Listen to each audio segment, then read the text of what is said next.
Cinema పరిశ్రమకు ఎప్పుడూ అండగా ఉంటానని తెలంగాణ సీఎం రేవంత్ రెడ్డి తమకు చెప్పారని టీఎఫ్డీసీ చైర్మన్ దిల్రాజు అన్నారు. అయితే అన్ని విషయాల్లో జాగ్రత్తగా ఉంటామని ఆయన సూచించారు. ఫార్మా, ఐటీ, సినిమా తెలంగాణ రాష్ట్రానికి ఎంతో ముఖ్యమని ఆయన ఇటీవల మాతో అన్నారు.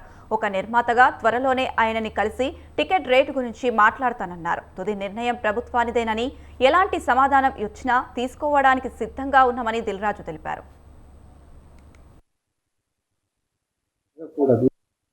సీఎం గారి స్పీచ్ మొత్తం చూస్తే తెలుస్తుంది.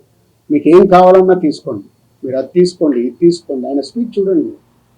మేము ఇండస్ట్రీకి అగనిస్ట్ కాదు, అన్నీ ఇస్తాము, కానీ ఇలాంటి ఇన్సిడెంట్లు జరిగి మాకు ఇలా జరగకూడదు, జరిగింది కాబట్టి ఫర్దర్గా నేను ఇలాంటి నిర్ణయం తీసుకుంటున్నాను అని చెప్పారు.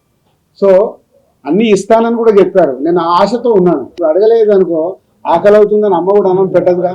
ఐ వాంట్ ప్రొడ్యూసర్గా ఆ స్టేట్లో వచ్చింది, మీరు మాకు కోఆపరేట్ చేస్తే బాగుంటుందని అడుగుతాను.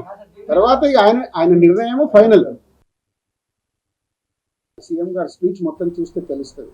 మీకు ఏం కావాలన్నా తీసుకోండి, మీరు అది తీసుకోండి, ఇది తీసుకోండి. ఆయన స్పీచ్ చూడండి.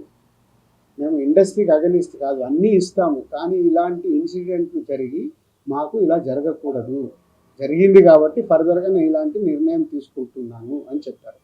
సో అన్నీ ఇస్తానని కూడా చెప్పారు. నేను ఆశతో ఉన్నాను. అడగలేదు అనుకో, ఆకలి అవుతుందని అమ్మ కూడా అన్నం పెట్టదుగా. ఐ వాంట్ ప్రొడ్యూసర్గా ఆ స్టేట్లో వచ్చింది, మీరు మాకు కోఆపరేట్ చేస్తే బాగుంటుందని అడుగుతాను. తర్వాత ఇక ఆయన నిర్ణయమో ఫైనల్. సీఎం గారి స్పీచ్ మొత్తం చూస్తే తెలుస్తుంది. మీకు ఏం కావాలన్నా తీసుకోండి, మీరు అది తీసుకోండి, ఇది తీసుకోండి. ఆయన స్పీచ్ చూడండి. మేము ఇండస్ట్రీకి అగనిస్ట్ కాదు, అన్నీ ఇస్తాము, కానీ ఇలాంటి